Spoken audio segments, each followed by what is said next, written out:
गुफरान, प्रयागराज के लोग क्या कह रहे हैं जिस तरीके से भारतीय संस्कृति की जबरदस्त झलक दिखी G20 की बैठक में?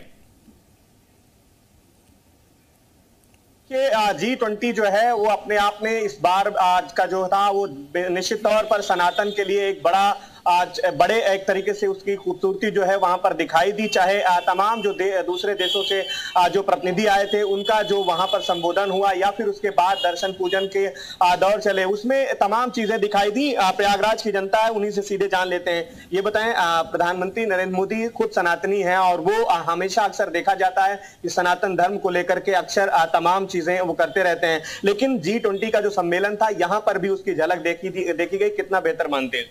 G20 का सम्मेलन जो है स्पष्ट रूप से यह संकेत है, विश्व गगन पर फिर से झूमे भारत माता की जय जयकार। आज विश्व गुरु के रूप में भारत उभर रहा है, विश्व उसको स्वीकार कर रहा है।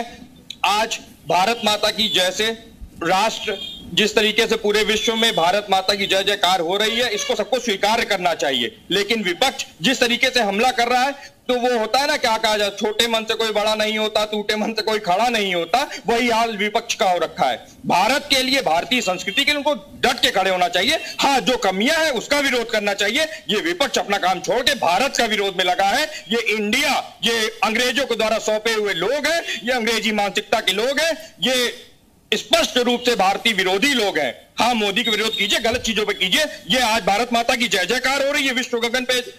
आज भारत माता की गौरव बढ़ रहा है, भारतीयों का गौरव बढ़ रहा है, सीना 56 इंच का सबका चौड़ा हो रहा है। इनको क्यों दुख हो रहा है? बिल्कुल, ये बताएं, सनातन की जो चीजें दिखाई दी हैं खास करके G20 के जरिए, कितना बेहतर देखते हैं?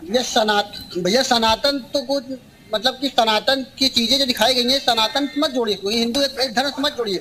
ये भारत की पुरातन संस्कृति रही है और भारत की पुरातन संस्कृति को दिखाना, अपनी कल्चर को दिखाना, मोहनजोदड़ो की सभ्यता, हड़प्पा संस्कृति की सभ्यता, ये सब हमारी संस्कृति रही है कि हम कितने कहां से कहां हजारों साल से आके आज इस मुकाम में पहुंचे हैं। बीच के कुछ कालखंड रहे जिनमें सनातन संस्कृति को विध्वंस करने मोदी जी वापस ला रहे हैं सनातन संस्कृति, ये मानते हैं? बिल्कुल, जो पुराना गौरव कुछ धूमिल हुआ था पिछले 70 सालों में कांग्रेस की सरकार में या मुगल कालखंड में, लेकिन अब उस संस्कृति को दोबारा पुनर्जीवित किया जा रहा है, उस संस्कृति को भारत को जोड़ा जा रहा है। ये बताएं, आप कैसे देखते हैं इस पूरे? देखिए, झूठों ने झूठों से कहा है सच बोलो, झूठों ने झूठों से कहा है सच बोलो, सरकारी ऐलान हुआ है सच बोलो, घरों में झूठ की है मंडी, दरवाजे पे लिखा है सच बोलो।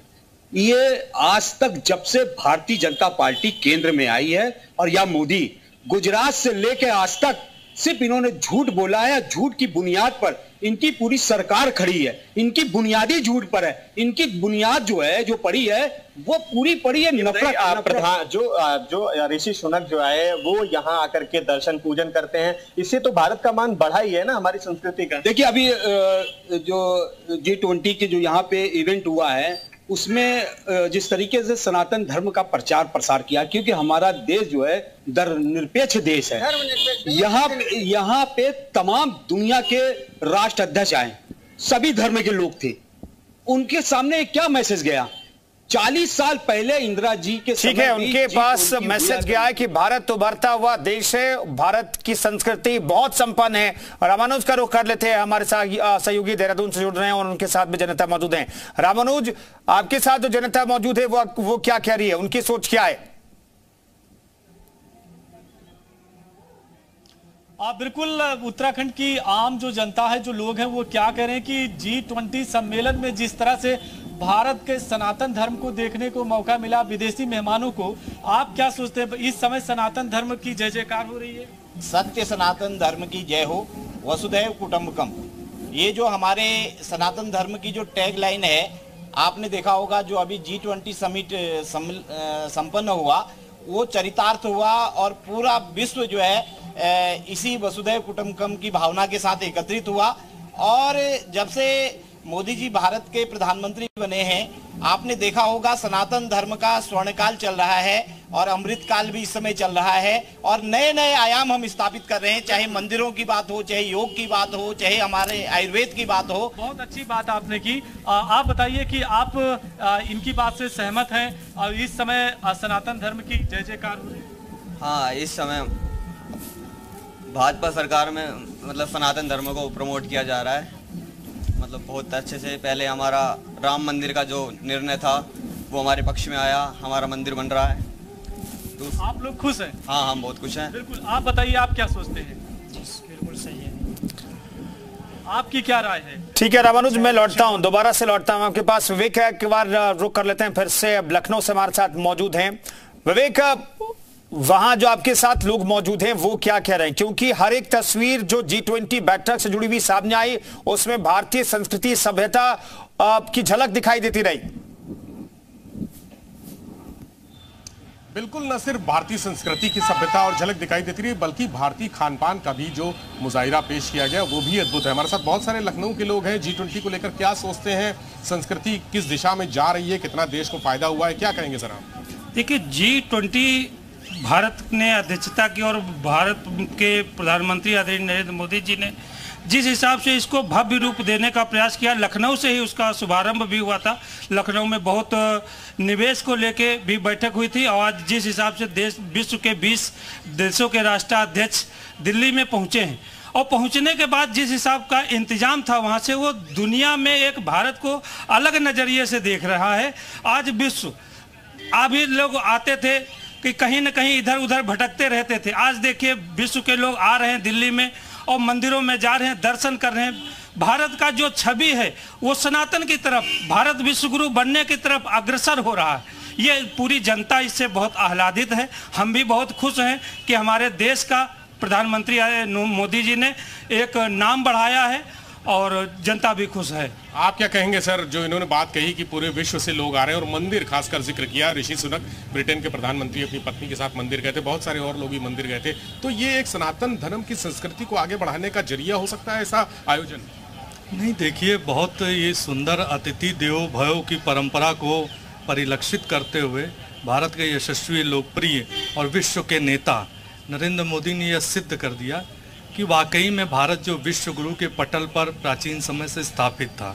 चाहे आपने देखा होगा वहाँ पे भोजन व्यवस्था हो या अलौकिक भारत की प्राचीनतम गाथाओं में, चाहे आपने देखा होगा भारत का 24 अशोक ग्रंथ स्तंभ या महात्मा गांधी के राजघाट पे जाके सेवा करना, और जिस प्रकार के थालियों में श्री अन्न योजना, भारत की जो संस्कृति और पुरातन का समावेश, और आधुनिक युग में आपने अफ्रीकन समूह के अध्यक्ष को देखा पहली बार G20 से G21 में प्रोत्साहित करना और उसको आत्मसात करना, जिस हिसाब से वो गले मिले। और आपने देखा विश्व के चाहे विकसित से विकसित देश हो, उन्होंने भारत की परंपराओं को जीवंत होते हुए देखा। आधुनिकता में भारत के समावेशी मिलन का ये औद्योगिक प्रमाण था और आज विश्व के पटल पर जो भारत विश्व गुरु की परंपरा थी उस पर बढ़ावा रहा। और रही बात सनातन में, तो सनातन देखिए विश्व का सबसे प्राचीनतम धर्म है ही है। इसको किसी धर्म से नहीं जोड़ा जा सकता। ये आस्था है विश्व के हर, आप हो, हम हो, हिंदू हो, मुस्लिम हो, सिख हो, ये जातियां तो बात में आई, इससे भी कहीं हजारों करोड़ों वर्ष पूर्व सनातन की परंपरा है और सनातन का मतलब होता आस्था में। ठीक है विवेक, मैं लौटता हूं। पीयूष गौड़ हमारे साथ मौजूद है गाजियाबाद से, दिल्ली से सटा हुआ ये जिला, और वहां के लोग क्या सोचते हैं। पीयूष, गाजियाबाद के लोग किस तरीके से देखते हैं, क्या बेहतर तरीके से मोदी गवर्नमेंट ने जो दिल्ली में तैयारी G20 की गई उसमें भारतीय संस्कृति के ब्रांडिंग करने में कामयाब रही? देखिए, बिल्कुल जिस तरह से G20 की सारी तस्वीरें सामने आई, जिस तरह ऋषि सुनक मंदिर जाकर दर्शन करते हुए विदेशी राजनीतिक भारतीय परंपरागत वेशभूषा में नजर आए, तो भारतीय जो सनातन है उसकी धमक विदेशों तक पहुंची। सीधी जनता से बातचीत करते हैं, क्या लगता है सनातन का सम्मान दूसरे देशों तक पहुंचा?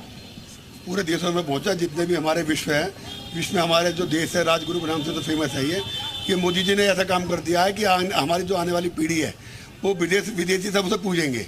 वो इसलिए पूजेंगे कि जो मोदी जी ने काम करा है वो आज तक किसी भी गवर्नमेंट ने नहीं करा है। जो G20 आज इन्होंने करा है, सारे 20-25 देशों के जो प्रधानमंत्री, राष्ट्रपति सब आए हैं, हमारे देश को उसमें बहुत अच्छी चीज़ मिलेगी। हमारे जो रोजगार मिलेगा, व्यापार बढ़ेंगे और हमारी जो देश की संस्कृति है वो अलग देशों में भी पूजी जाएगी।